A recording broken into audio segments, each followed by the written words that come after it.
My name is Albert Jones. I'm farm manager with Arkansas Land and Community Development Corporation in Fargo, Arkansas. While we are located in Fargo, Arkansas, we serve 42 counties in the state of Arkansas out of the 75. And we were founded some 41 years plus ago on Black land retention. And we're still working in Black land retention. And when I say Black land retention, heirs property, Blacks and African Americans keeping their land, and equity and equality as far as farm bill and properties and programs. Just going to briefly go over the agenda. We have the agenda in the chat box. For those who do not have the agenda, we may be a couple of minutes off. Our facilitator and my boss and one of the original founders of the organization, Dr. Calvin R. King Sr., will make up for any time. And we have both. I see two of the presenters are here live in person. That's Natural Resource Conservation, where Mr. Mike Sullivan is the state conservationist, and we have Mr. Dupree Kimball. That's with Farm Service Agency, where Doris Washington is the state director. But Mike Sullivan has been around. His father was also the former state conservationist, Mr. Gene Sullivan. With that being said, we are going to adhere within the time parameters that are on the agenda as close as possible. It's a degree of informality. We do have the mayor here, so I don't know if she reminded me, I had the lights down low without my glasses, and I kind of missed it. And I'll apologize for that, Mayor. I'll put my glasses on. Just like to thank also the individuals who were instrumental in this happening. She asked me not to call her name no more, but I can't do nothing but just thank you in public, Ms. Jackson, for the turnout and the individuals that you gave me, the locations and just what you did for us today. And we're proud. We have the room set up by COVID guidelines, and we are almost at capacity. And that's a good thing, but I got some extra chairs here, and Mr. Weatherford has some extra chairs. But I'm doing the opening. We're going to have the welcome by Honorable Mayor Flora Simon of Dumas. My boss, Dr. Calvin King, is going to come on and give an ALCD overview. And then the first workshop is going to be with Stephanie Priest, District Conservation. And it's going to be micro-urban farming, conservation program opportunities for equity and equality.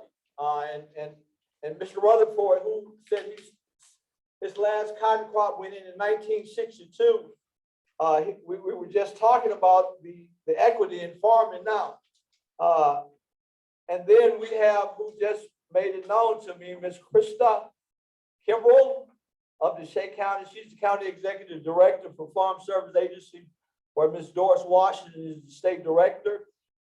She's going to be speaking on topics, accessing rural and urban farm resource opportunities and service delivery. And one of the other big things for the people who were in traditional commodity crops, we're going to talk about, she's going to give us an update on the debt relief. And then the other thing, as I was sharing with the mayor about urban and micro farming, and the difference in them is urban farming is where you have an incorporated city. The city of Dumas, if anybody did a farm and attained a farm number, this would be an urban farm. But if you're outside of Dumas and you have that house, what FHA is, they affectionately say, help you build, and you got an acre, that land around that house can be a micro farm. And those are two of the definitions that my boss came up with when it first came out. And since then, USDA in Washington has come out with something similar to that. And then we have Mr. Steve Moser. He's the program coordinator for United States Department of Rural Development. He's going to talk about programs that are available for municipalities and businesses and restoration projects. And finally, a new program that'll start in August 1st that's going to benefit urban micro farmers, because they're going to buy all the Arkansas produce through the Arkansas Food Bank that local farmers and ranchers can produce. And the program is set to start August 1st. And I don't know if everyone heard me clearly. The Arkansas Department of Human Services has a contract to buy all the locally produced food through the food bank. The nearest food bank here is in Warren. And as a matter of fact, I believe Mr. Jim is speaking out of Warren, the guy with the Department of Human Services. With that, who's having a lot of technical issues? Yeah, I don't know if they hear us clearly. We just want to go around it. Somebody, and my colleague Michael Tucker is doing the IT. Can everyone hear me clearly? Yeah. Okay. Dr. King, are you on? Could you say something, because you were coming up next? It was Mike just informed me that we were having some technical difficulties.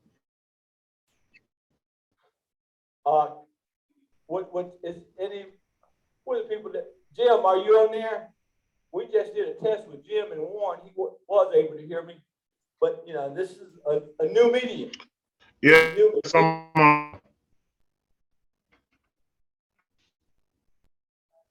Yeah, you're not coming in clear, Doc. I heard you. Would you say something else? I say, yes, I am on. I am on. Steve, can you hear me? Yeah, we hear you clearly. We have about 20 individuals plus in the audience. Everyone can hear you. Would you say something else, Doc? Doc, now we're on the ALCD overview. And if you, for those individuals who are having concerns, would you please put it back in the chat box, the time right now, and see if it cleared up? It's 2:15 now. If you can just put it in the chat box or raise your hand to where my colleague can see you, we can go from there. And we'll let Dr. King, he just said he was on. He is our founder and facilitator. And the individual said, Albert, it's time that we meet again in Southeast Arkansas. And I'm doing a number of things, what I've been told to do, and something that I enjoy doing also. Again, I'd like to thank everybody for coming out here. The next person who's about to come on is Dr. Calvin King, and he will facilitate the program in conjunction with me. But each, in our CS, each session will have a Q&A session after the session is over. With that being said, Doc, you ready? I'm ready. We're going to just proceed directly with the program agenda. Take it that everyone does have the agenda. Enough has been said at this point as it relates to the opening aspect of this particular event. So we're going to start. The first one we have on is the district conservationist, and this is with Natural Resource Conservation Services. Is NRCS on? Oh, hey, Doc, I'm sorry. Doc, we missed something. I apologize. Mayor Simon, would you come up here where we can do the welcome with her? She's here where she can welcome. Sir, you can hit those lights for us. Apologize. Yeah. Way to go. I apologize. Imperfect. All right, I thank you, Mr. Jones, you're okay. I didn't have any problem with that. I can get the welcome at the end, would have been just as well. But I just want to say to all of you all that's present virtually and in person today, that is good that we are all together. And when I was contacted about the program, I was real interested and got a lot of information. So I wanted to make sure not only to do the welcome, but to stay throughout the event to make sure I got the other information as well that I might be able to share with the citizens of Dumas even after we adjourn today. But I just want to make this welcome real quick since I was about to get put toward the end of the agenda anyway.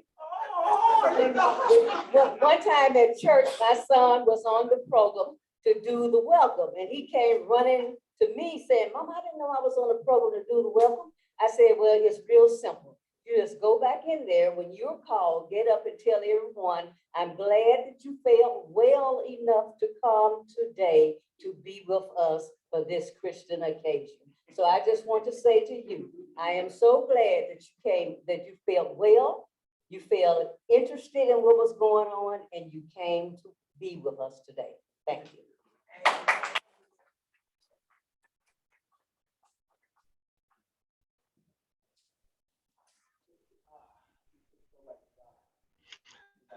Thank you, Mayor, for that wonderful welcome. And let me, is there someone else? In RCS. This is in RCS? Right, that's in RCS. Okay. All right, we're gonna turn it over to NRCS now. Good afternoon. I just want to restate my name is Stephanie Priest. I'm the district conservationist with, I'm the NRCS district conservationist. I'm located in McGee. How many of y'all are from DeShay County? Okay, a few. We have an office in every county and all of our programs will basically be the same. There's a little difference from county to county and how we get our funding and what money is available, but I'll address that in just a minute.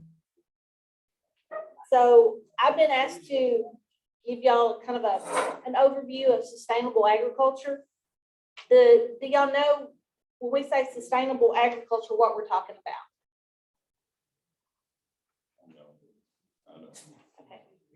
Yeah, thank you. I have to have glasses and light, sorry. And so when we talk about sustainable agriculture, what we're talking about is the concept or the intent is to preserve the environment at the same time while we conserve our natural resources. And doing all that and still trying to maintain a high quality of life as individuals.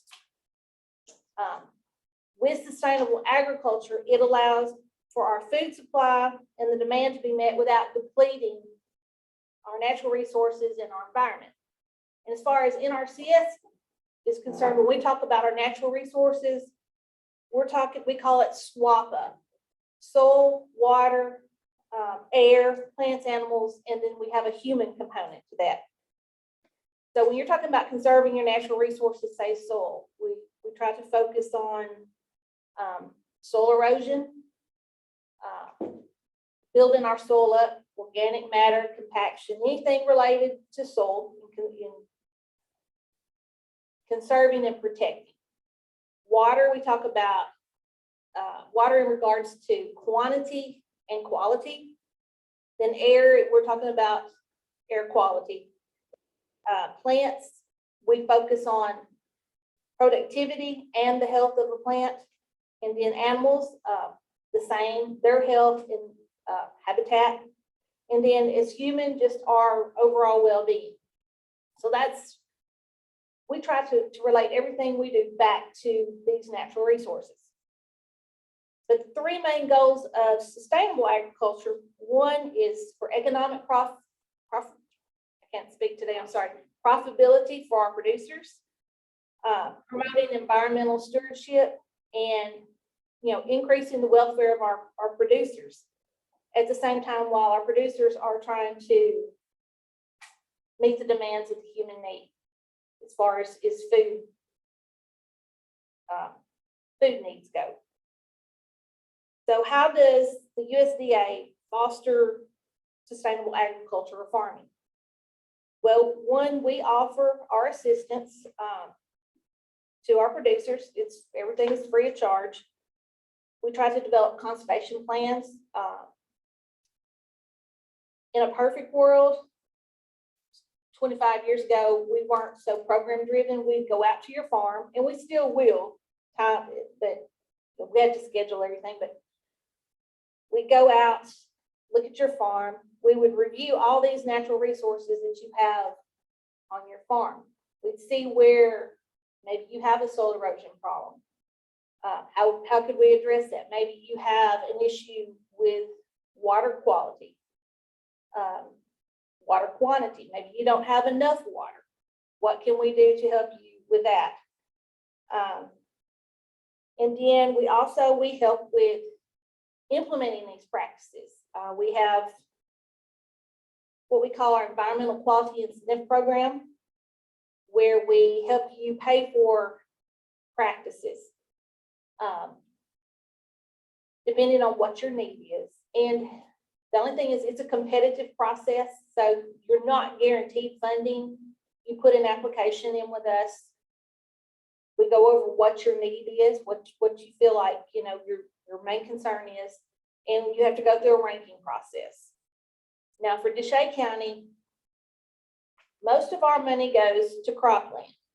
That's why I said every county is different. Like Drew, they have pasture, forest, and crop, and they split their local money out 3 ways. Deshae, ours is just focused on cropland because we don't have as much pasture or forest land. But you can still come in, put an application in, and it's ranked in what we call a statewide pool of money. And you compete statewide for those funds. And then also, we have a lot of people here that think when we talk about agriculture, that it is on a large cropland commodity scale. Big farms here. And it is that way here, but we also try to help our small producers. We can work with, any size farm that you have. But the one thing that we do have to have in order to help you is you have to have a farm and tract number set up with Farm Service Agency. I think all y'all need is a deed to get one. So that's where you start. If you don't have that, you'll have to have it to sign up and be considered for funding. Let's see. Also, when we talk about sustainable agriculture, we work in conjunction with conservation partners, with the Arkansas Forestry Commission, Game and Fish Commission, Nature Conservancy, Extension, Farm Service Agency, Rural Development. So we're all in a conservation partnership, and we're just striving to help you guys, and we want to know, what's important to you. We always have a local led meeting every year to discuss this, and would appreciate y'all's feedback. You can come into my office at any time. We also take applications year round. If there's something out there that you want to try to get funded, we cut those off usually about the middle of November, because we have to rank and fund what we've gotten in. And we usually do that in January and February of every year. So if you're not funded, your application stays good, and then we just roll it over from year to year. So that's basically all I have this afternoon. Y'all got any questions? Where's your office located? My office is located in McGee, 3303 Highway 65. You go over the overpass, and we're immediately to the right in the USDA building. So I have a head that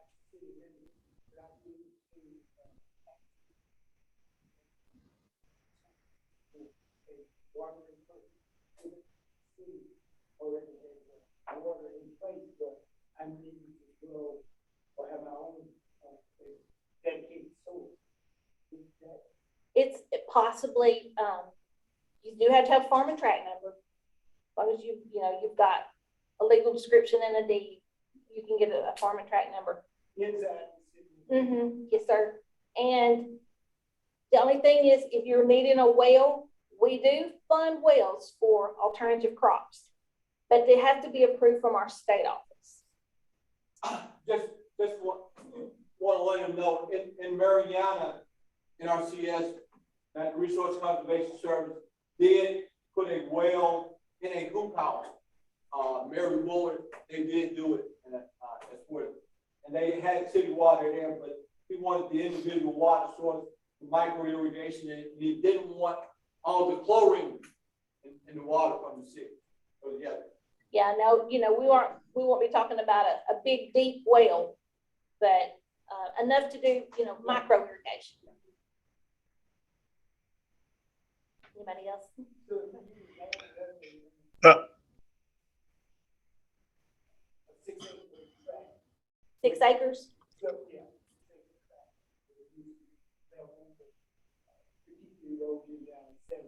You can, yes, you could submit an application. We'd have to look at it. There is a minimum yardage that we have to move, but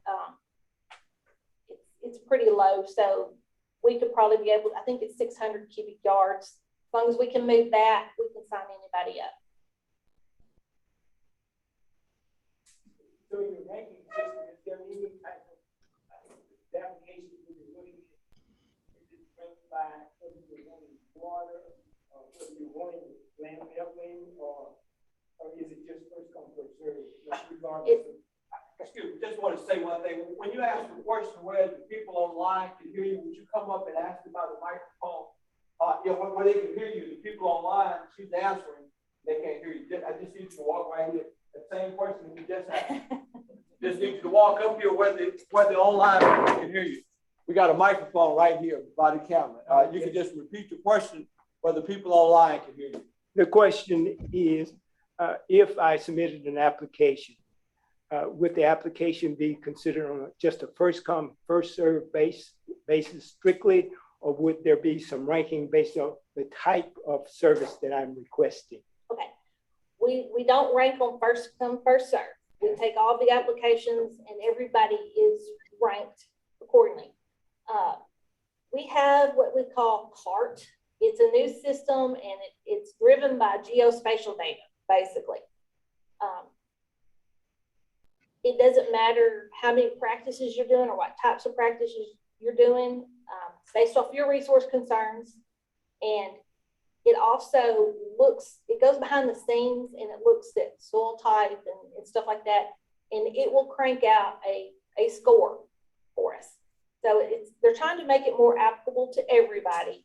I cannot manipulate the questions to improve a score. So, but it's not first come, first serve. Everybody's ranked accordingly. Based on the request. Based on the request and the funding. Like I said, I don't have alternative crop money per se, but we have a statewide pool of money. And so I would rank you, send it to our statewide fund pool, and then you're ranked with everybody trying to do alternative crops that's in a county that doesn't have designated money for. So. Thank you. You're welcome. Anyone else? Excuse me. Yeah, this is me, Kevin King. Yes, sir. I have a question now. On this ranking process, are you all? Do you have what they have been calling the equity type of initiative, equity and equality initiative? When you are ranking the applications, one, if they're social disadvantaged or minority farmers, trying to get more participation from that perspective as far as your point system are concerned. As you know, smaller farmers, it is very difficult to be competitive with the larger farmers based on how the point system works. So how are you addressing what is USDA's priority area now around the equity and equality perspective on program implementation? Okay.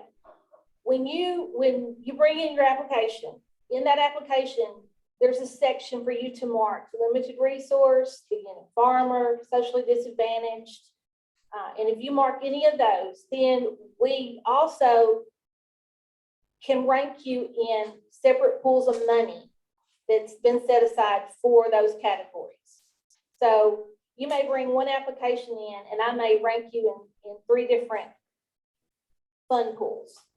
I'll still rank you in my local money, which you probably would not get funded in because I don't have the funds set aside for that. But you would get ranked in the local, you would get ranked in just a statewide alternative crop, you would get ranked in limited resource fund pool and socially disadvantaged and beginning farmer, according to what you mark on your application. And that's how we kind of address trying to get more of our historically underserved producers funded. Next. Well, going back to the question, yes, the question that the gentleman asked regarding that whole weight process and getting served, and he sounded like he was a smaller farmer or producer. Now that individual will fall in that category as far as ranking is concerned, not from the general category that you were given reference to previously. So he would fall in the category 1, social disadvantage, which adds points in the system as far as getting the set aside money. Just let him know you didn't hear him. I couldn't really understand you, I'm sorry. You didn't come in clear now. Okay, Dr. King, yeah, we have somebody, the Mayor Simon wants to ask the question, Doc. Can we bring you back on? We weren't able to, she wasn't able to hear you. You was chopping up. Mayor Simon. Yeah, go ahead. Could you come right there? I could switch it. No, I don't want to switch. Okay, the first question I had was, what do you consider as alternative crops? Okay. And the second question I wanted you to hit on was, what do you mean by heirs property resolution? Okay. I can answer the alternative crop question. Basically, anything that's not soybeans, cotton, are vegetable producers, watermelon growers, it would be considered alternative crop. Now the heirs property, I don't. We'll ask that for you. Dr. King, can you hear us?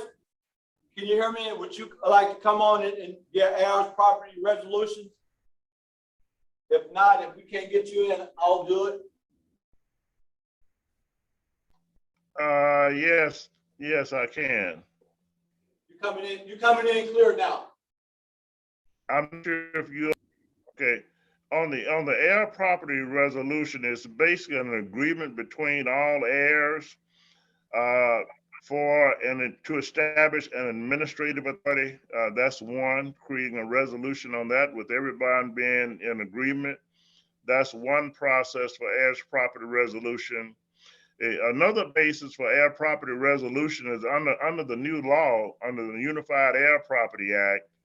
If an individual in the family, an heir, decide that they want their interest out of the property and they petition the courts to get their interest out, normally the rulings on the part of the court or the judge is that they have to offer their interest back to all the other heirs who do not want to sell the property at the market value. You get a determination of what the market value is, and based on what the court rulings is, and then send back to the courts an acceptance on the basis of a resolution that all the other heirs will adhere to which directions the heirs at the market value. So that gives resolution to the dispute process with that undivided interest. It's also a process on the heir property resolution to establish an administrative authority for an individual to do business for that estate.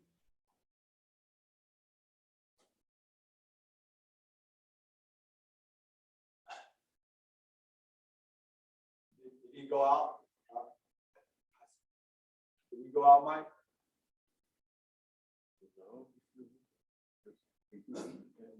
Are there any additional questions that everyone here, Doc? Yes, sir. Come on up, please. One last question. I heard you say that DeShay County doesn't have any set aside dollars at this point in time. Is there any way to access those dollars that we don't presently have to maybe make available to those alternative growers or farmers? The only dollars that I can make I can't make any accessible. I can just rank you in these different fund pools that have money set aside at our state office level, which is the beginning farmer, limited resource, socially disadvantaged.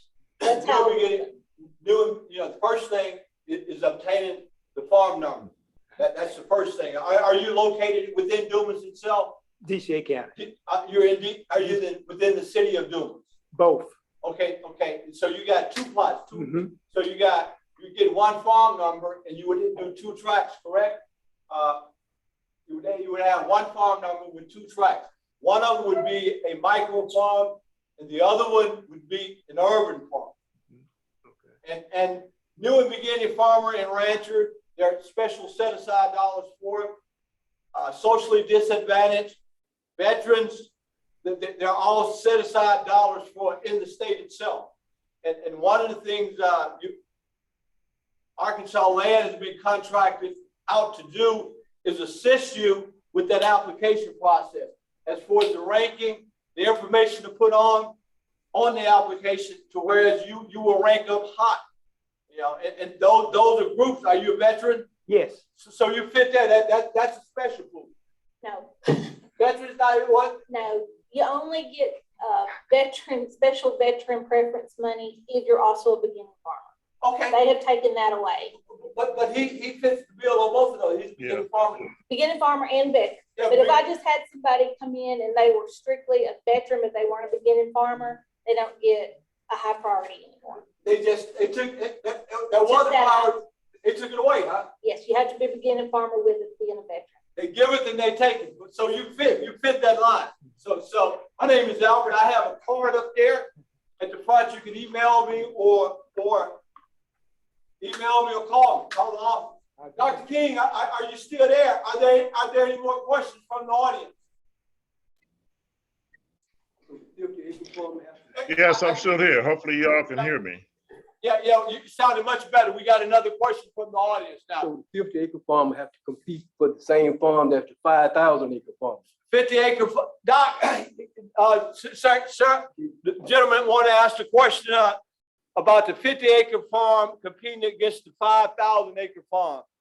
And would you address that for him?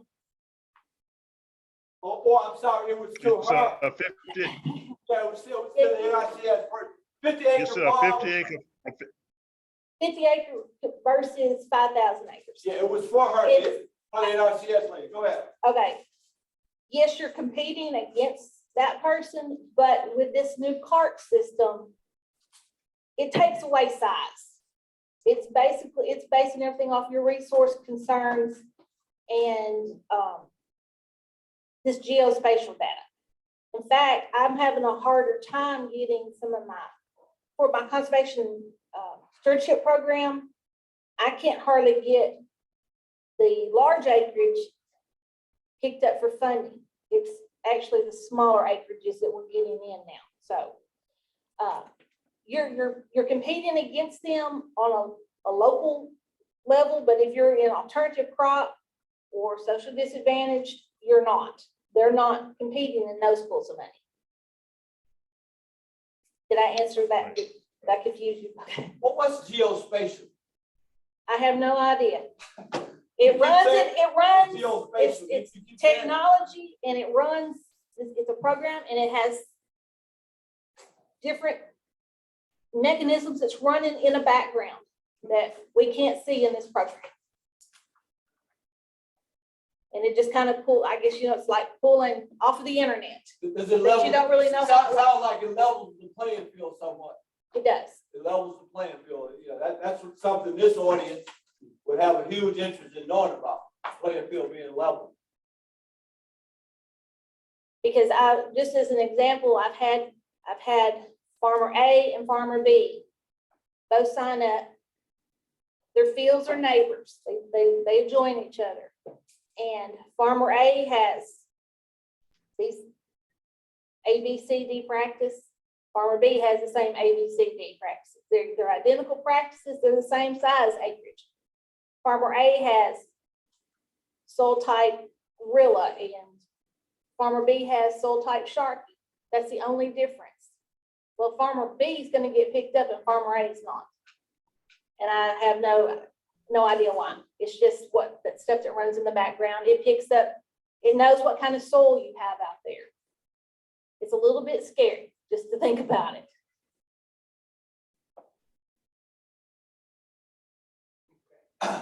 Do we have anything else from the audience? Yeah, could you come on up? If you got.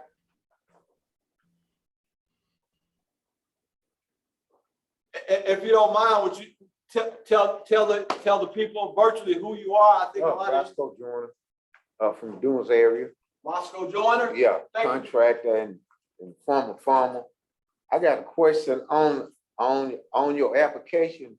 If you got money for, let's say for next year, when is the deadline that you gotta have your application in? And when do y'all, would that be just for supplies? Do that include equipment and seeds or whatever? If you're gonna do tomatoes or sweet potatoes or watermelons or what have you? Okay, we take an application on a continuous basis throughout the year. But we do ask that you get it turned in usually by the middle of November, because we have to cut them off at some point to be able to fund what we've gotten in. And then we rank them in January and February. Okay, so if you apply with an application, when will you know whether they gonna fund your project or not? Like now, this time next year. If you put an application in now, we rank it in January, February, somewhere through there. Usually by the middle of March to April, we know who's picked up and we start working towards obligating their application to a contract. Mr. Joyner, that question, what you were asking, the next presenter from the United States Department of Agriculture, from Farm Service Agency, giving you money to buy equipment and put the seeds in the ground, she's coming up next. Okay. Basically, let me just briefly too, what the practices that we pay for, it just depends on the practice. We have different components attached to it, but typically we do not pay for seed or equipment. Okay. I shall best say, she's next. Okay. She's next.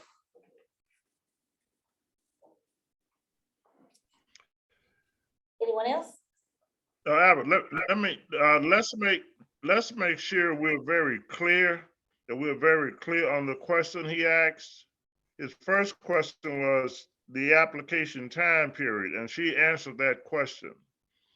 The second question was financing as it relates to seeding equipment. Now, I'm not sure, but let me ask NRCS if they were dealing with a ranch operation and they wanted to establish a better pasture base, then that could be a part of the application process for seeding and putting in perennial grasses. Am I right? That's true. I don't deal much with pasture and forest. So that part would be true. Like, say, let me back up to forestry. Tree planting, we do pay for tree seedlings. It just depends on what you're asking for, whether or not, I said no on seeds, but typically in a cropland situation, no on seeds, or alternative crops, we would not pay for seeds. But pasture, yes, we pay for pasture establishment, reestablishment, and forestry, we do tree planting. So it just depends on what you ask for. Now, Right, I just wanted to make sure we gave clarity to that we don't just say no across the board. We don't do that because NRCS does, Albert, they do deal with seedings. They deal with, if you're dealing with pasture, ranching type of operations. Also, if you're dealing with certain conservation practices and tree seedings, they also cover cost on that. There's a cost share basis on that. And from an equipment perspective, then it would depend upon the type of operation, sir. If you're dealing with a ranch and a livestock operation, and you wanted to put in certain equipment like self-watering systems, underground piping from a well as a part of your ranching operation, then that type of equipment can be paid for as a part of the EQIP program, unless they have changed that in that county. So it depends upon the operation, type of equipment, type of seeds that you're talking about from a financing perspective on the NRCS, and the percentage based of cost share that will be a part of that particular agreement. So I just wanted to give some clarity to that. I think the confusion is in equipment. When I think of equipment, I'm thinking bulldozers and tractors, that kind of equipment. But if you're I talking understand. equipment, if you're talking equipment as far as, Hoop house, season the hot dog. you know, the components that go, you know, with the micro irrigation or underground irrigation pipeline, yes, if you consider calling that equipment. And We what is do. big, we got hoop house, season the hot dog, hoop house. We do. I've had several applications for hoop houses. We've only gotten 1 or 2 funded in this county. It's kind of an odd thing. Some places have really good luck getting hoop houses funded. We don't seem to have as much luck, but we keep trying. Anything else? Yes, ma'am.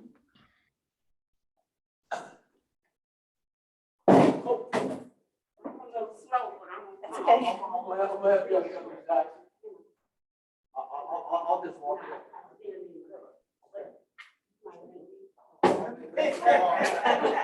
I'm having one of them days. I'm having one of them days. We got one more question, Doc. Got another question.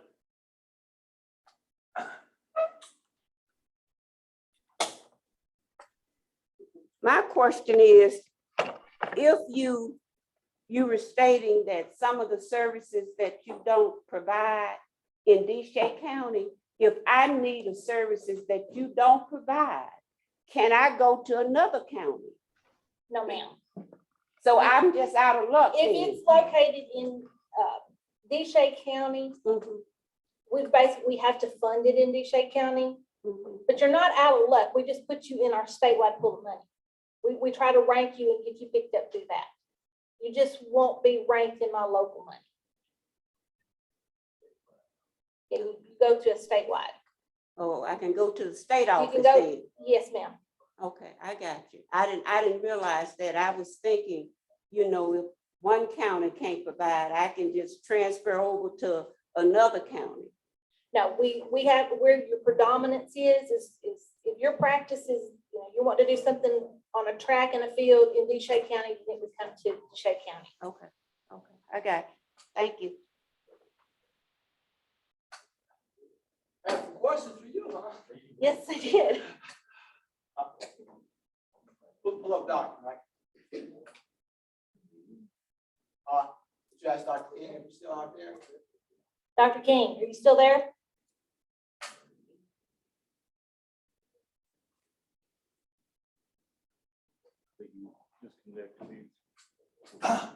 Well, it appears, we thank you so much. You're welcome. We thank you so much.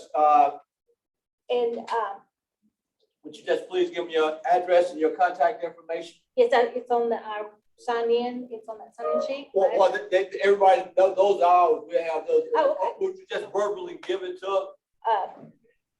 Contact information is Stephanie. Excuse me, everybody, listen up for a second. Here's the contact information for the local NRCS office.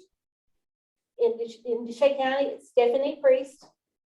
My Email is Stephanie, STEPHANIE .priest, PRIEST @USDA.gov. And then phone number is 870-501-7112. And like I said, we're located at 3303 Highway 65, just over the overpass in McGee. You can come and stop in. We're open, not closed for COVID, so feel free to stop by if you have any other questions. All right, thank you so much. All right, Doc, are you, can you hear us? Dr. King? I'm still here. Hopefully you can hear me. I'm connected. Yeah, okay. We're gonna move ahead now. We gotta go on with Farm Service Agency. FSA will be up next.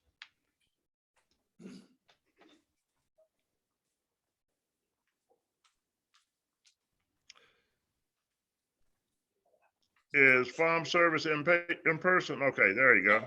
I'm here. My name is Krista Kimbrell, and I am the Deshae County Farm Service Agency Director. I came from Drew County, and I've only been in Deshae County for 4 months now, but we're located in the same building as Ms. Priest within RCS. We partner with them and work with them on a lot of different aspects. Farm Service Agency provides programs and loans to help farmers, ranchers, and other organizations provide food, fuel, and fiber. A few ag facts: Arkansas's major exports are soybeans, rice, poultry, cotton, and feed grains. Now, Farm Service Agency is actually, we're one agency, but we have two components that work with us. I'm on the farm program side of the agency. We also have a farm loan program side. I do not work for the farm loan program, so you will probably have a lot of questions for me regarding loans, and I will not have answers, but I can give you information who you will need to talk to or contact about the loans. Can I have some light? Okay. See. All right.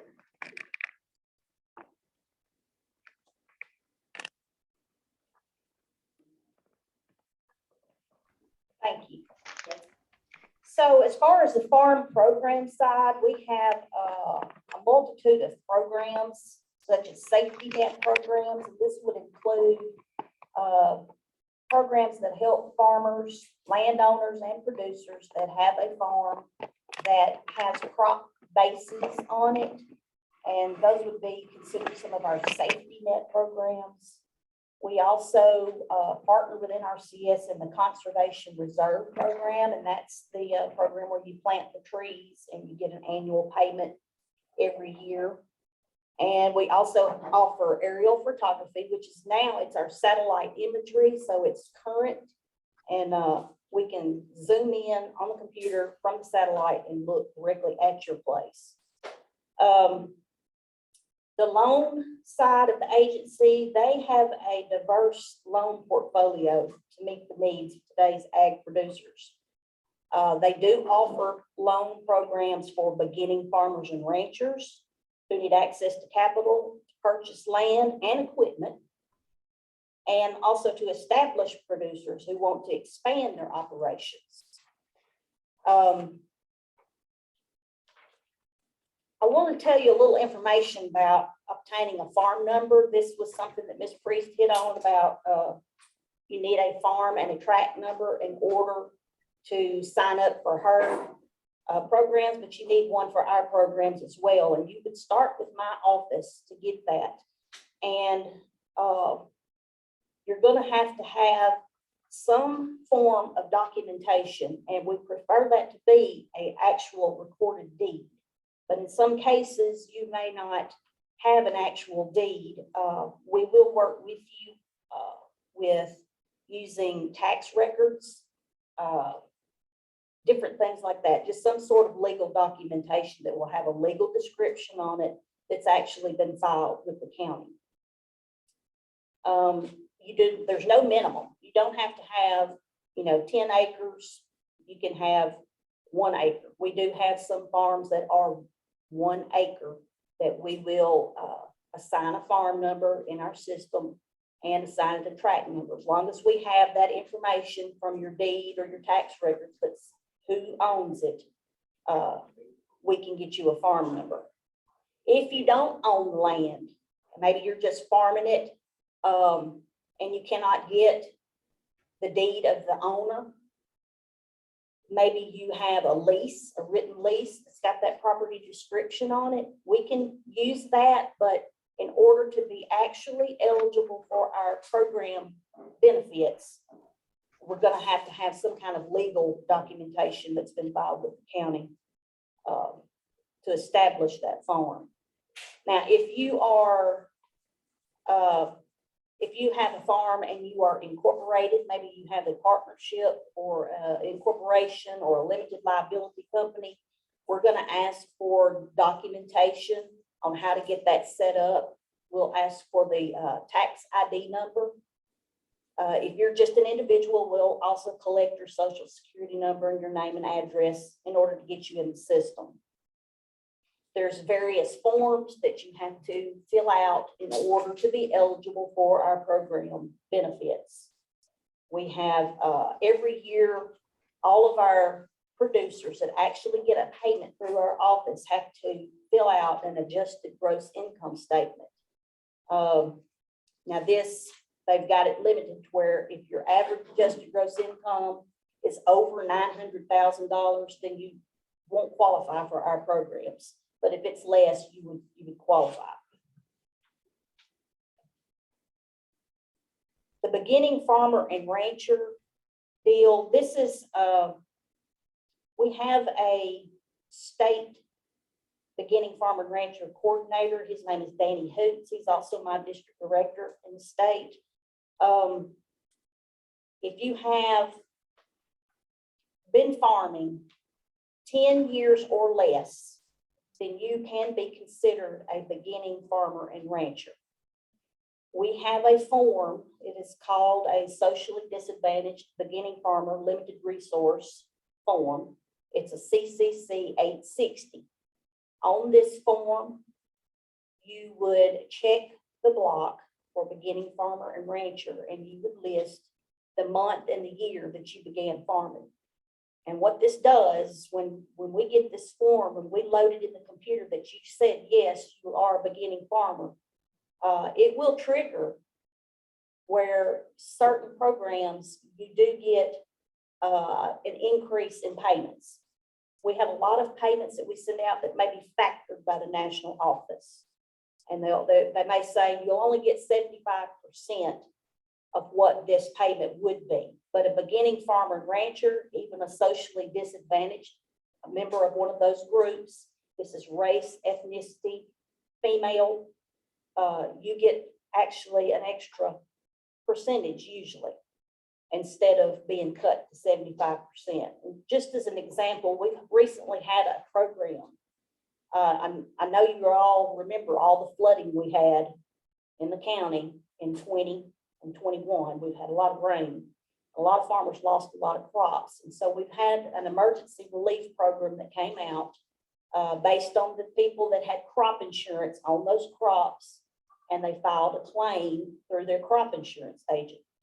Those producers were eligible for a payment from us, but it was factored to 75%. But if you are a beginning farmer and rancher, or if you were female, or if you were a member of a minority group, then you were eligible for an extra 15%. Instead of being cut back to the 75, you would actually get 90% of that payment. So it's very important when you come in our office and sign up for our programs. If you have not already filled out one of those forms, it's best to get that on file because it will roll forward every year. The only part that does not roll forward is if you're a limited resource producer. Those are based on the county median income, and I'm not sure what DeShay County's is because I haven't looked at it, but if you fall below a certain income level, you can be considered a limited resource producer, and you would have to file one of those every year. Historically underserved farmers and ranchers, we do try to do a lot of outreach to help our beginning farmers, our socially disadvantaged, our limited resource, and military veterans. They have added women as part of the socially disadvantaged group to a lot of the programs. And so even if you're a corporation, you may be your husband and your wife, you have a corporation together.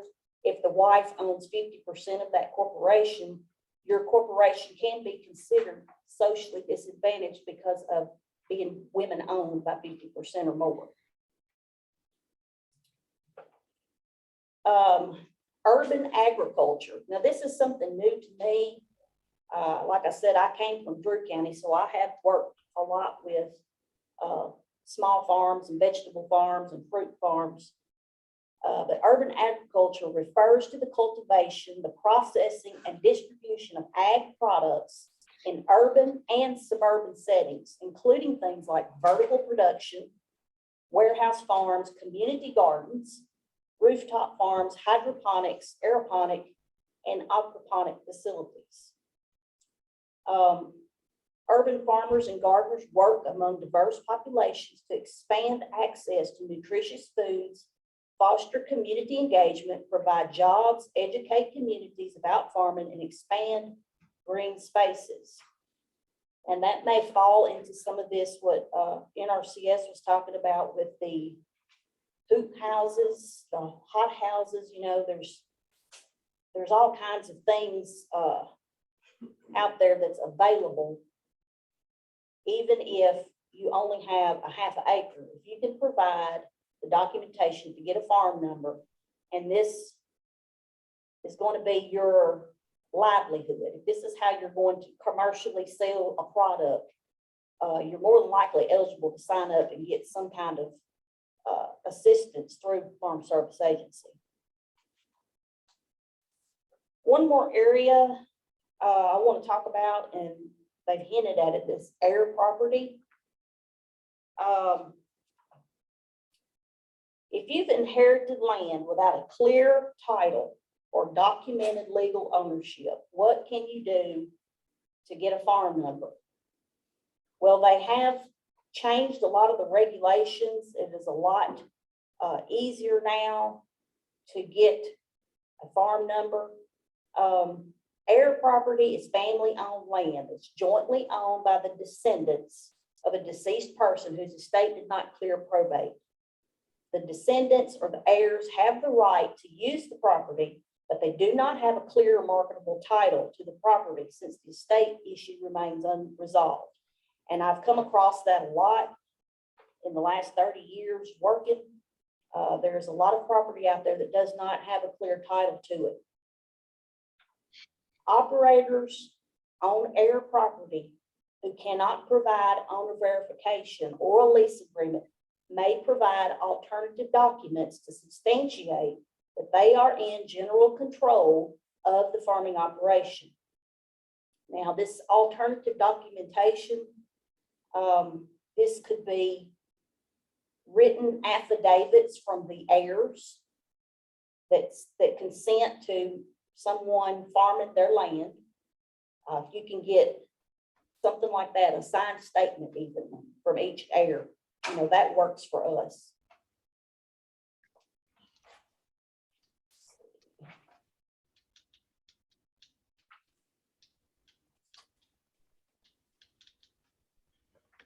Tenancy and common agreements. A lot of times when a person passes away and they don't have a will, that land goes to all the heirs, maybe 10 children in that family. These people will be considered tenancy in common owners. We can use tax returns. We can use a self-certification that the individuals has control of the land for purposes of operating a ranch. I said earlier, an affidavit from the heirs, we can use that. Limited power of attorneys that gives the individual control of the land from the heirs. Anything like that, we can use that to try to establish the farm ownership on heir property. It's best if you have a deed, of course, a copy of that deed, but if you have a contract or any kind of similar document that affirms ownership interest, we can use that. We can even go to the county website and access some things there through the courthouse as far as tax records and ownership records. Some other types of proof of ownership may be proof of a gift tax, the will. A lot of times we have accepted a will, even if it's 50 years old, it's still considered a legal will. We can use that to show ownership.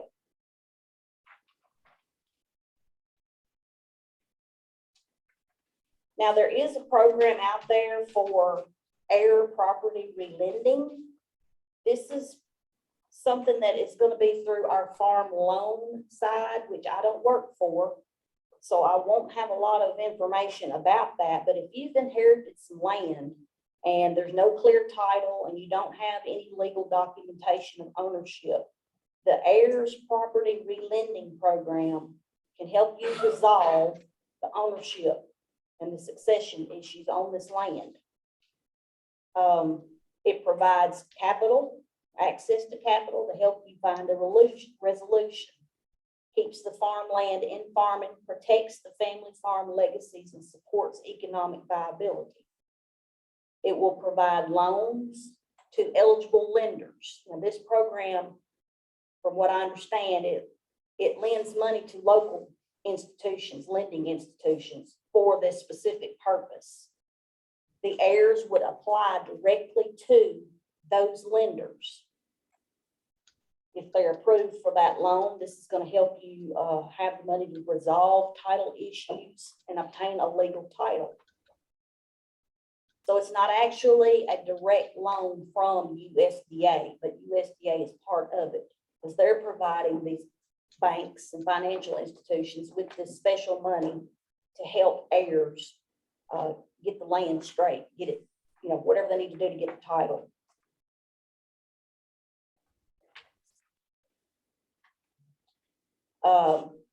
Heirs can apply directly to these lenders for up to $600,000 for loans and assistance. Now, I don't have all the information on those loans, but for Deshae County, our farm loan department is in the Star City Farm Service Agency, and that's Miss Vanessa Moore.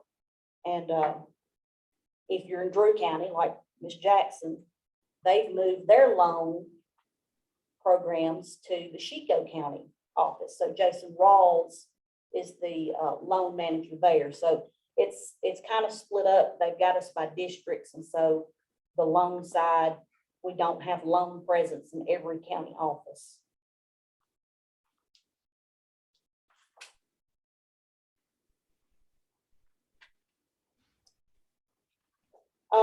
We also, with FSA, we have gone to this reduction in paperwork. We used to mail newsletters out every month, type them, copy them, put them in envelopes and mail them, and give you all the information you needed by mail. But now we've gone to a more streamlined initiative, and we have email newsletters. If you want to get a newsletter from the local FSA office, you will have to provide us with an email address, your name and address. We can get you in the computer system if you're not already in there to get you signed up to start getting those newsletters. We also have a new website. It's called farmers.gov. There's lots of information there. If you currently already have a farm established, you can go there and print out your farm records. You can print out your farm maps. Anything that we do in our office, you basically have access to through this farmers.gov if you've already established a farm.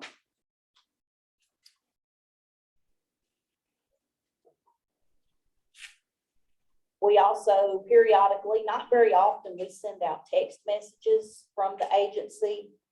If you want to sign up for those, you can text AR and then our county name, Desha, DESHA, and you would text it to 372-669, and that would subscribe you to our county text. You can do that for any county, just change the county name. We don't send them out very often, but if it's a really important deadline coming up, it does seem effective to send that one mass text to everybody. You would text ARDESHA to the number 372-669.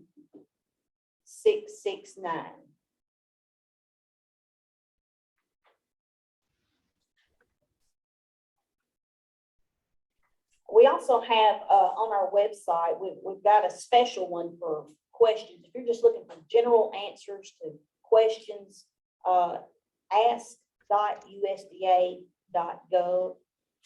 You can go there 24/7. You can get answers to your questions faster. They have USDA experts that will reply to those questions to get you the answers that you're looking for. If you're looking for a specific county office, you can go to our website, the fsa.usda.gov.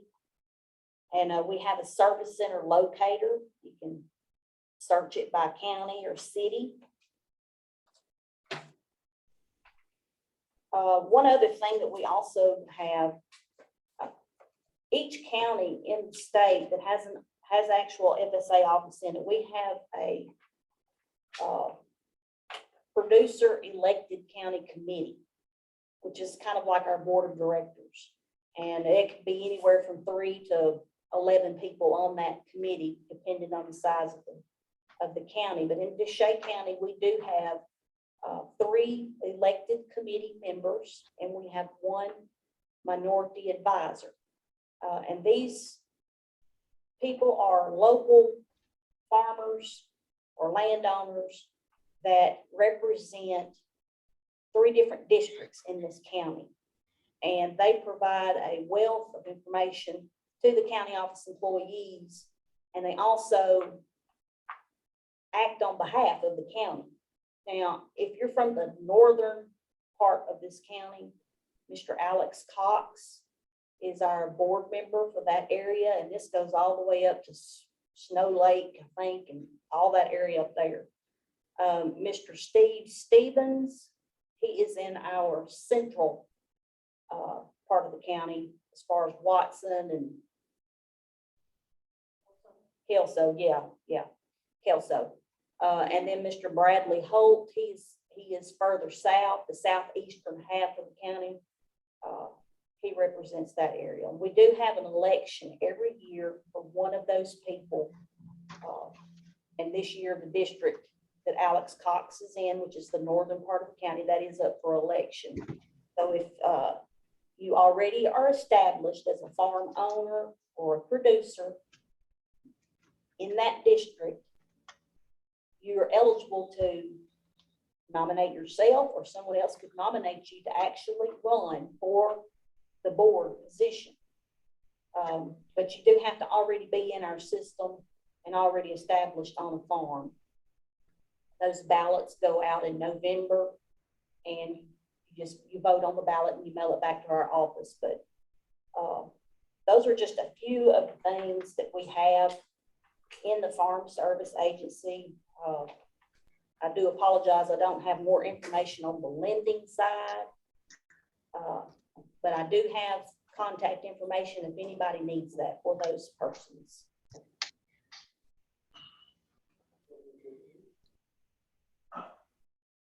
Would you give them the number of the Linda Person.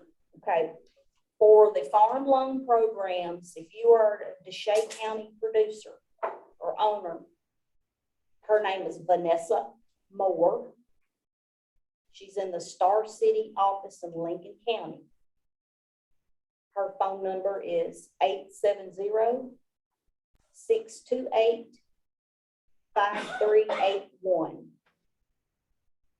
And she also has email. It would be her first name, Vanessa, VANESSA .Moore, MOORE @USDA.gov.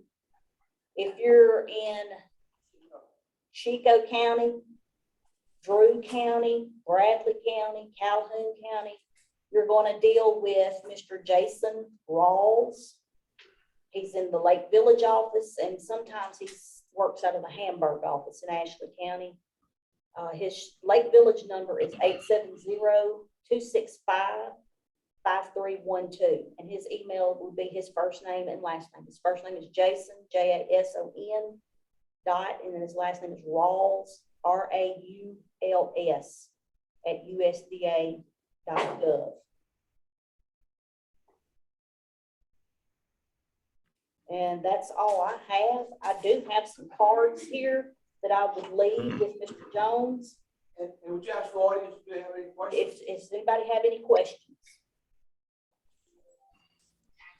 Excuse me, this is Calvin King. I want to make a couple of statements in regarding to the presentation. I hope you all can hear me. One is on FSA's program side. I don't think I heard you give reference to the NAP program on the non-traditional crops as far as insurance itself is concerned, crop insurance. Right. The other on, go ahead. Okay, the NAP program that he is referencing to is NAP, is non-assured assistance program. Now this is big in counties that have a lot of the vegetable, produce, fruit farms, even pasture land and hay ground. NAP it's insurance that we provide on those crops. It's crops that you cannot get regular federal crop insurance for, like cotton or beans. This is $325 per crop, but the form that I told you about in the beginning for beginning farmers and socially disadvantaged and limited resource, if you have one of those on file and you have attested that you are one of those, then the insurance is free. So that's why I said it's very important to get those on file. But the NAP insurance covers 50% of the county yield for those particular alternative type crops at 55% of the market price. And those are state prices and yields that are set by the state level. And it depends, it varies by each crop, whether they're irrigated or non-irrigated. It makes a difference. You would have to report those crops every year to us after you've established a farm number and a tract number. Report those crops to us by July the 15th. And tell us, what crop it was, what variety. The insurance for most of the vegetable crops, you have to do that by February 28th of each year. Now, this is prior to planting that crop. The pasture ground and hay ground, those are done in December. I think it's December 15th. Maybe I'll have to check that just to be sure, but I'm pretty sure it's December that you have to do those crops. But you do report those every year by the crop reporting deadline. And if you would have a loss, you would contact our office within 15 days that you had a loss. Maybe you had a flood that flooded your crop, or maybe you had a freeze. You can just call us. You don't actually have to come in. You can actually call and report that loss. What we would do is contact the state office, and they would send out a loss adjuster to your farm to talk to you, to look at your crop, to determine the damage. And then it's possible that you can qualify for a NAP insurance payment.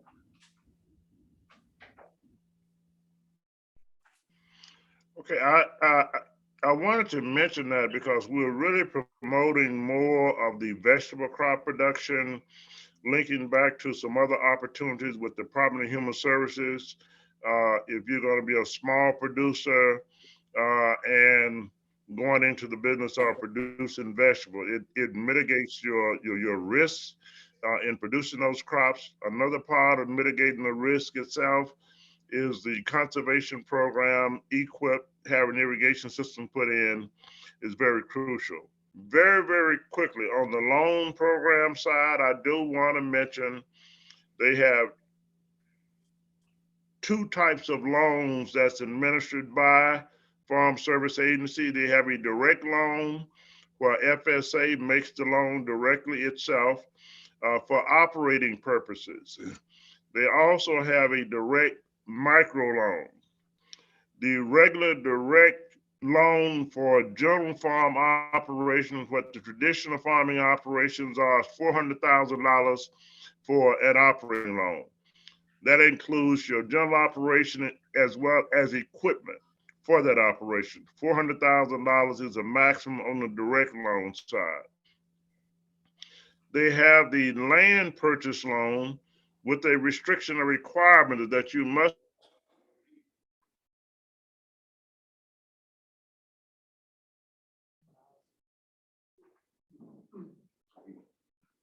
We lost it.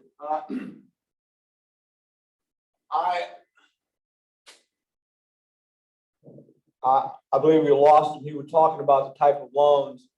He went over direct loan, which is up to $400,000 for his operating loan. In her office, you literally, the individual she just gave you, Vanessa Moore, is the person who you would take the application to. And they also have microloans. Microloans are $50,000 and below, and they are also farm operating loans, and they are capital investment loans. After being with FSA for 3 years, they will give you up to $1 million to buy additional land. Okay, so there are some advantages to it. Again, on all these questions, if you guys are not able to get the local offices, I have a card up there. My name is Albert Jones. I'm the farm manager with Arkansas Land, and we are able to contact and assist you in the application development and in contacting the individual. With that being said, are there any more questions for Farm Service Agency? Thank you so much. Albert. Yes, go ahead. You came back. I want to make sure that was clarity on that. You said that $1 million. You did say that was on a guarantee loan, right? Yes, a guaranteed loan. You have to be with them up for 3 years. You have to have done business with Farm Service Agency as far as getting.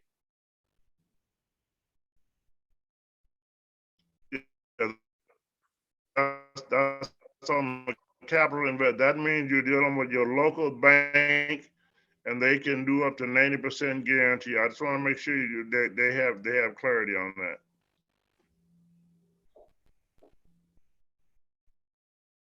All right. Okay. Okay. Bob, NRCS has something. She has. You come on up. Krista reminded me she said something. For our historic, Stephanie Priest, NRCS District Conservationist. For our historically underserved, limited resource, beginning farmer categories, if you're picked up for funding, those are funded at what we call the 90% level.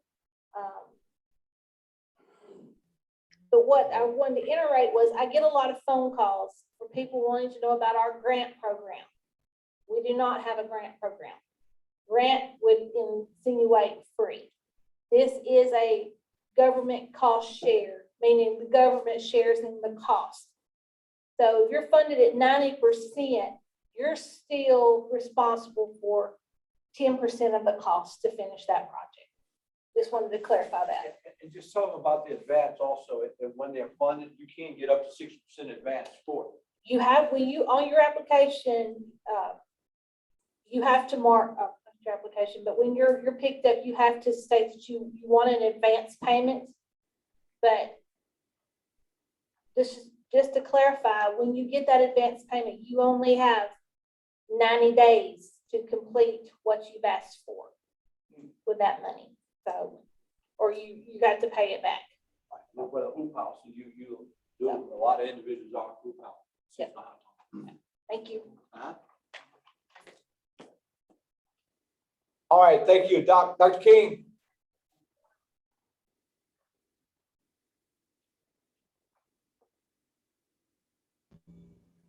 Dr. King. All right. Okay, he's coming back on. There he is. Okay, Dr. King, continue with the agenda. Yeah, we're gonna go to to USDA Rural Development now. Dr. King. Mr. Steve Moser. Thank you, Yes. Dr. King. I am pleased and I always appreciate working with you and having the opportunity to hear about USDA rural development programs. I'm Steve Moser. I'm the program coordinator for the South part of the United States. I'm trying to load my PowerPoint. So let me go back here. Can you see that yet, Dr. King and Mr. Jones? Can you see the PowerPoint? Yes. Yeah. Okay, great. Yeah. Anyhow, I'm Steve Moser. I'm with Sorry. USDA Rural Development, and we're the agency that a lot of people call that are able to build communities from the ground up. We're committed to build communities to help with loans and grants and loan guarantees to create jobs and support economic development in reference to rural housing, rural business, and rural utilities. We have 42 different programs through USDA Rural Development that we're able to do that. The priorities of USDA Rural Development in this administration is equity, climate, and COVID recovery. Rural development, like I said, has 3 pillars: rural business cooperative service that has 17 of the 42 programs. We have rural housing service and rural utility service. We have 4 regions of the United States, 47 state offices, 400 area offices, and 1 office, national office in Washington, D.C. The mustard color states are the 12 states that I'm responsible for. Also, I have Virgin Islands and Puerto Rico. Under the rural housing program, we have a 502 direct single family housing program in which the interest rate is subsidized based on the applicant's or owner income. It is a 33-year loan. All of our housing programs are a 0 down loan program. We also have a self-help housing program that utilizes the Direct 502 program, in which family members are able to assist in the construction of a home, which saves a lot of construction cost, also helps build construction skills for those individuals that go through that program. We have a guaranteed housing program in which we guarantee the bank's loans to build or buy single family housing properties. We also have 2 programs that help with home rehabilitation or rehab. One is a 504 loan and grant program. In order to be eligible for the grant portion of that, which is a maximum of $7,500, you have to be over the age of 62 and very low income. To be eligible for the 504 loan program, you have to be very low income, and we can make a loan at 1% interest rate.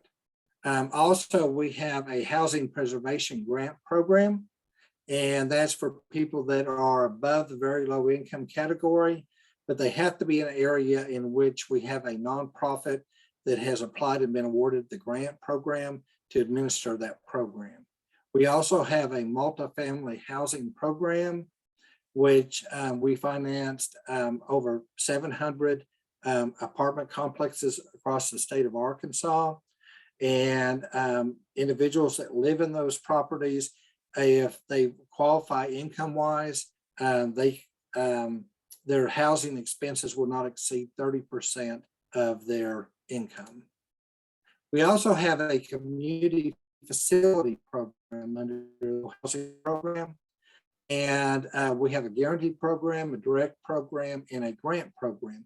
And with this program, we can do just about anything that a rural community needs, such as fire stations, daycares, hospitals, medical clinics, police protection, police cars, and that type of thing. The applicant is usually a municipality or a nonprofit in order to qualify for those programs. Again, these are some of the things that we have financed in the state of Arkansas. We did also finance community centers and first responder equipment and vehicles. And we also have financed some schools such as the KIPP school over in Eastern Arkansas. Under the rural utility service, we have water and waste disposal loans and grants. We also have guarantees for water and waste disposal. We have also an emergency community water assistance grant if a tornado comes through or earthquake or subnatural catastrophe happens and it knocks out the water and sewer system for an area. We actually have a grant program that will assist with that. We also have solid waste management grants, technical assistance and training grants, distance learning and telemedicine grants.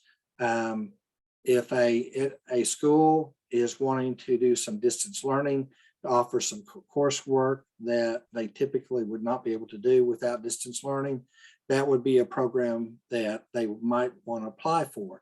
Also, we have a telemedicine grant program that helps rural community hospitals and medical facilities have the technology equipment in order to do telemedicine.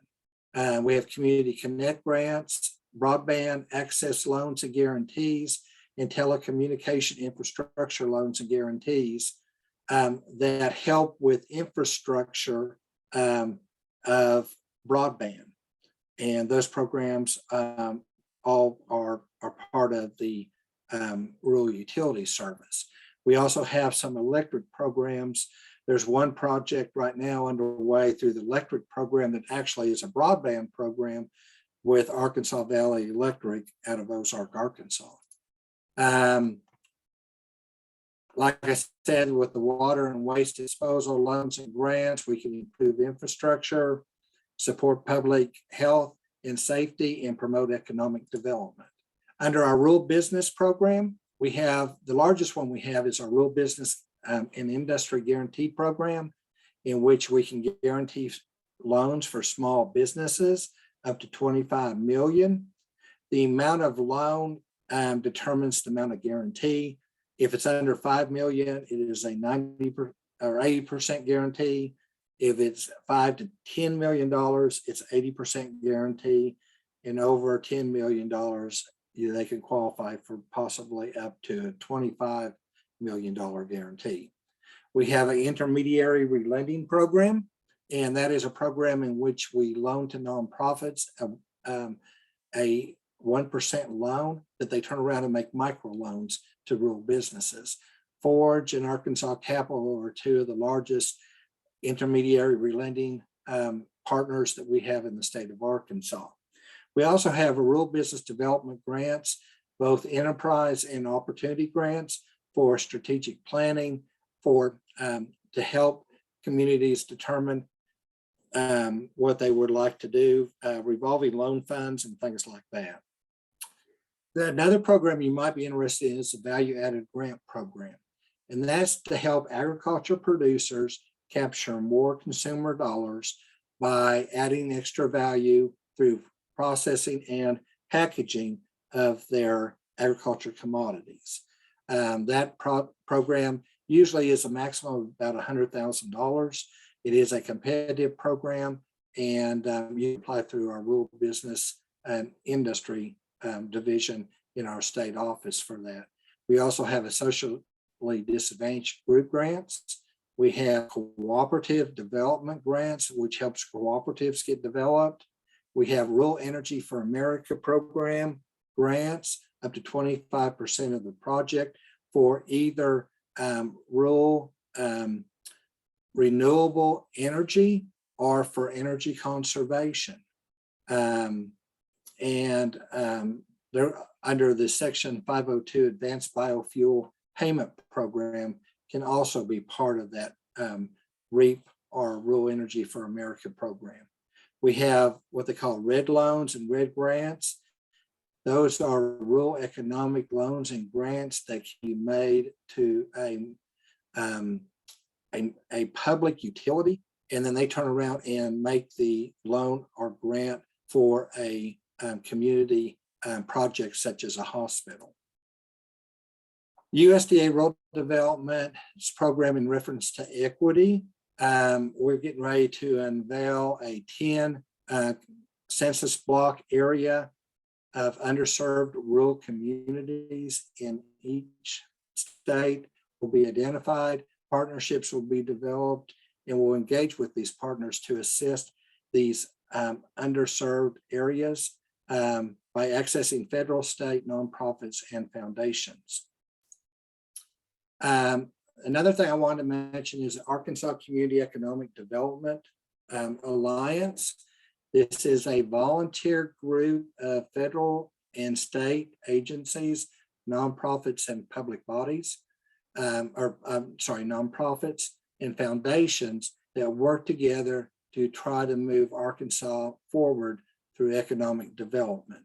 And this here is our mission statement. We provide a resource guide that you can fill out if you have a project that you want to move forward in your community. It'll go before, we meet quarterly, and it will go before all of the partners of the Arkansas Community Economic Development Alliance. And if we have some interest in partners that are able to provide either financing or technical assistance in moving that project forward, then we pull together a working group and try to move that project forward. We also have a resource guide that is located on the rural Arkansas rural business program. Helps with community involvement, fire protection, county fairs, private resources in Arkansas Plain and Development Districts. It is located on the Arkansas Plain and Development District's website. We are getting ready to also unveil a new program called Rural Partners Network. And it's just starting to kind of get off the ground, but it's similar to what the Arkansas Rural Economic Development Alliance does. We also have a program called Rural Workforce Innovation Network. It is a nationwide rural workforce network to promote rural workforce skill development. USDA Rural Development wants to be your partner in prosperity. My contact information I put in the chat. Also, you can go to www.rd.usda.gov or call 1-800-870-6553 toll free for additional information. Dr. Keene, I'll be more than happy to take any questions y'all may have in reference to any of these programs. I know I went through it pretty rapidly, but I wanted to try to save time because I know we're kind of running out of time and I wanted to make sure I got all these initiatives covered. Now, one thing I also meant to mention at the beginning, Jill Floyd is our state director. She's just recently been hired, and she's located in our state office. I also put Tommy James, which is the area director that covers DeShay County and the area around Dumas, and where y'all are located today. And Tommy is the resource you'd reach out to on any of these 42 programs through USDA. Do you have any questions, Dr. King? You did a great job. You did a great job. Very thorough presentation. I want to go now on to Department of Human Services, and maybe we'll come back after this presentation because there's some things here that sort of matches up what RD is doing and what we're hoping to partner more with Department of Human Services on with the local food supply. So I'm going to turn it over now. Arkansas Department of Human Services, Mr. Jim Panezzi. I hope I got that pronounced right, Jim.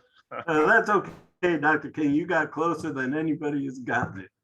But good afternoon, everyone. My name is Jim Panzini. I'm a program administrator here at DHS in Little Rock, Arkansas, and I oversee the commodity distribution unit.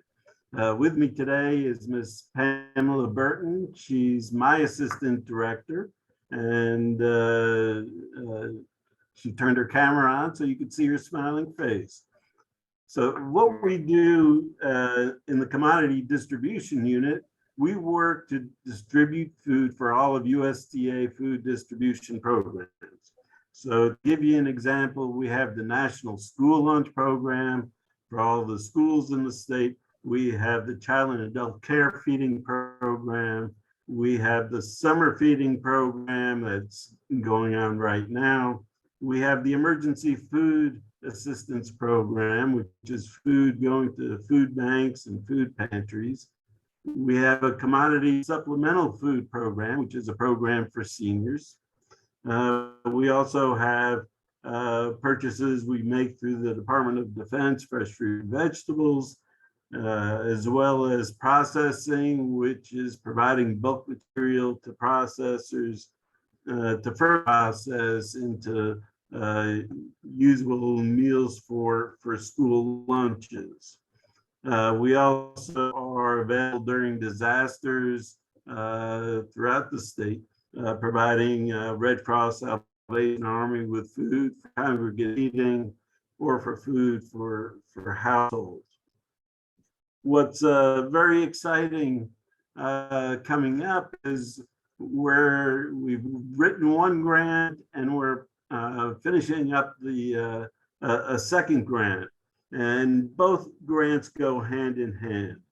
And the first grant is designed to purchase food from local socially disadvantaged farmers in the state and to provide it to underserved areas of the state where our TFAP program is lacking. Be working with food banks, large distributors, and we need your help as local farmers to assist in providing the product. We will, or waiting to hear, but the grant will be around $2 million over a 2-year period. Of course, once we get the grant, we have to go to the state legislature for approval and get the budgeting authority to use those funds. So right now, what I'm doing is collecting information on local farmers within the state to see who would like to participate in selling to the food banks for distribution to underserved areas of the state. And Dr. King, your organization has been great in providing contacts of many farmers, which is truly appreciated. I get applications every day that I can add to my list. And one thing, just to clarify, there's a misconception sometimes between a food bank and a food pantry. We have 7, 8 food banks in the state of Arkansas. These are large warehouses run by nonprofit organizations that bring in the food and then distribute it to smaller pantries in the community. While we have 7 or 8 food banks in the state, they work with over 300 and 350 pantries around the state. And so you're not going to be inundated with calls from 350 pantries. So don't worry about that.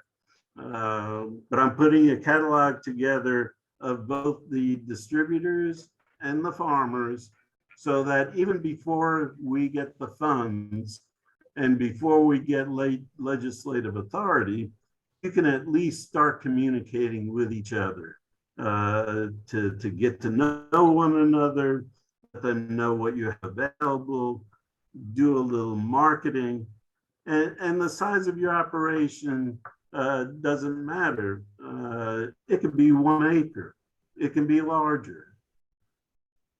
But we're here to assist in bridging that gap between you, the local farmers, and the food banks who serve the communities throughout the state of Arkansas and those that are underserved by our programs. Now, the second grant, which goes hand in hand with this, and if you turn in an application, we'll save your name for the second grant. That second grant allows schools under the National School Lunch Program to purchase product from local farmers as well. So you have two grants which you can take part in. That grant looks to be over $2 million and as well for over a 2-year period. And like I said, we're trying to get as many to participate as possible. We want to start this the process of marketing and bringing the farmers and the schools, the farmers and the communities together, so that after this grant period is over, you've built those relationships and can continue into the future after the grant is done with. So I know that was very quick. And let me bring up one thing. I know sometimes delivery is difficult for small farmers. And a lot of the applications I've seen, you may only have a 50 or 100-mile radius that you can deliver to. Don't worry if that's the only distance you can travel, because we're providing funds to arrange for transportation. So let's say you can only drive 50 miles and you're in Dumas, but you've got a food bank in Northwest Arkansas that wants some of your product. We have the funds for the food bank to arrange for transportation, or the funds where you can arrange for transportation and include it in your invoice. So you can cover the whole state. We're providing the funding to not only purchase your items, but also transport it for you, whether you can do it locally or need assistance with getting the product to the food bank or to the school. So with that, I'm going to put my contact information in the chat box. I know Dr. King and Mr. Jones, they have the applications, but feel free to contact me at any time and be glad to answer any of your questions. I tried to be brief so that leave a little time for any questions that Dr. King may have or the audience may have. Thank you.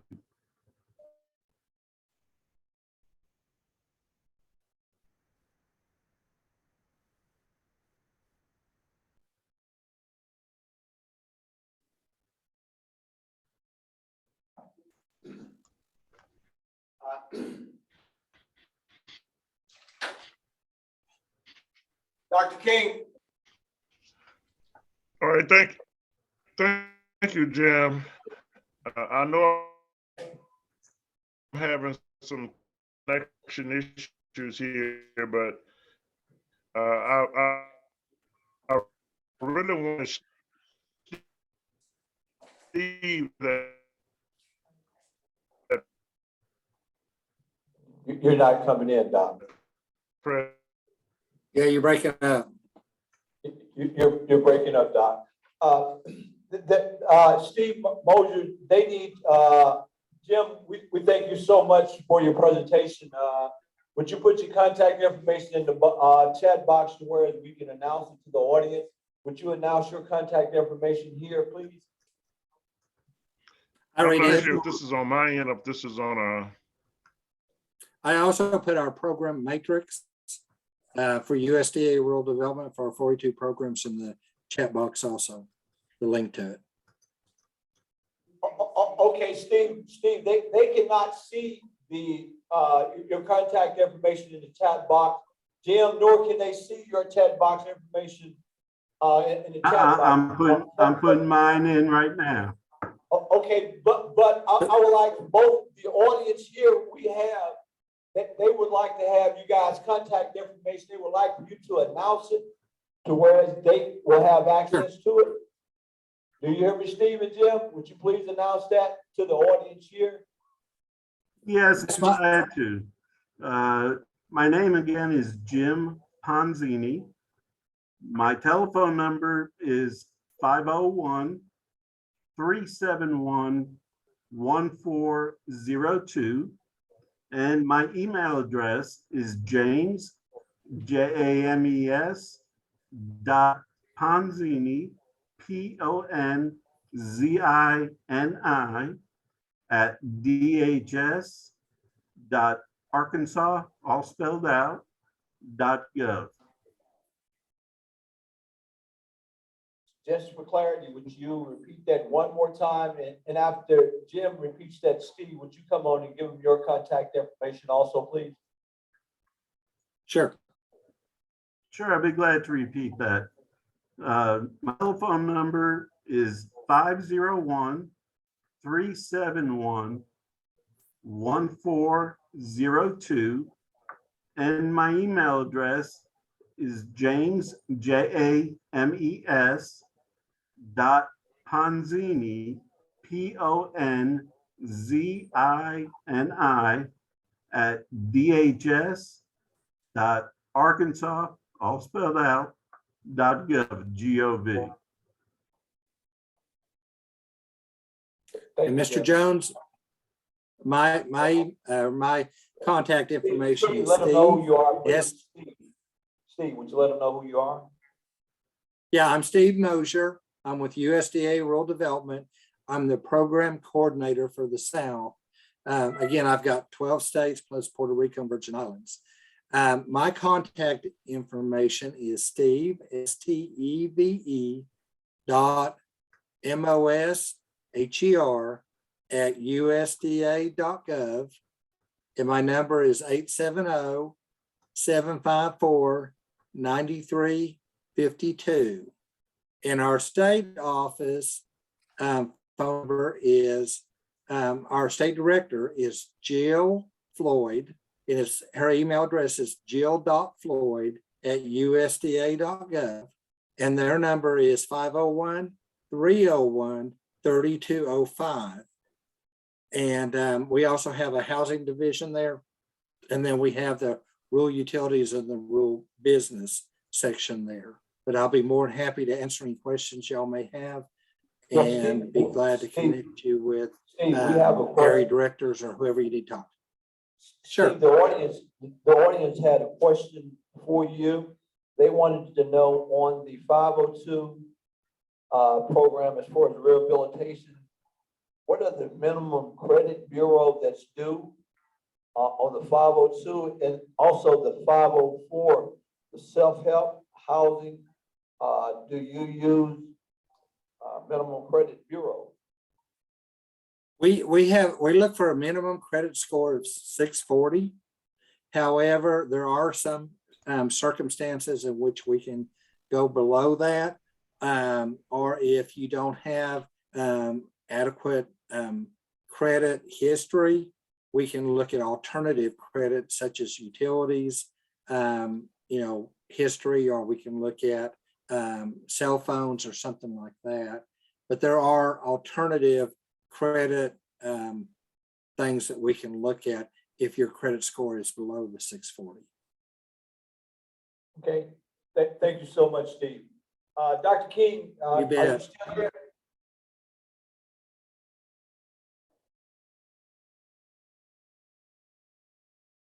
Well, it appears that we're having some difficulties there where his location. I would be remiss if I didn't.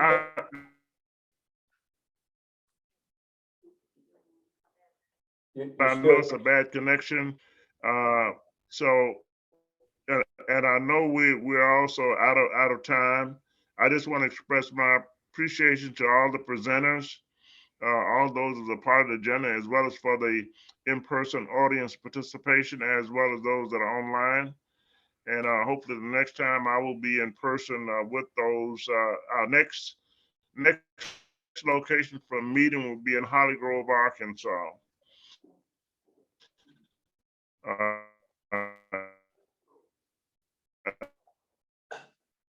All right, sounds like he's fading out. I would be remiss if I didn't acknowledge my colleague, our IT specialist, Mr. Michael Tucker, who's also a farm advisor. He does farm also along with me. And also the staff at Arkansas Land and Farm who assisted Mike and Dr. King and everyone in putting this on. We will remain around for additional questions. I'd like to personally thank the mayor. There are some things that can happen in urban and micro farming in your city. If there are not any additional questions, I will be around to take something. In all of those programs and services that we're going over in the meeting, my card is up there, Arkansas Land and Community Development. We can assist you in the processing of the application, which is a huge thing. And we're working with some people on with the Arkansas Human Services on that program. We're assisting them on the application. Yes, Mayor. I need you to come up here where they can hear you online. I don't really have a person. Okay, you can just come on up here because you're the mayor. But on behalf of Dumas, I do want to say thanks for using this facility and for bringing this program to Dumas, because Dumas is a small town, but everybody in this town have a big heart and you're always willing to help. So I want you to know that on July the 8th, we will be having what we call our annual corn supper. And we invite you to come back. For the last 2 years, it's been carry out, but this time it is going to be on site. Most of you are probably buying corn from Esau Corn. So a lot of the corn, well, all of the corn is donated by Esau. So come and enjoy that with us on July the 8th. And if you're out of town, it'll be worth a drive into Dumas to celebrate in that dinner. Thank you. Thank you so much. Thank you so much, Mayor. With that being said, thank you so much, Mayor. I will, and my colleague, we will remain for additional questions. Thanks everyone for coming out. And if you need one of my cards, they are on the table up front. Thank you, guys. Good meeting.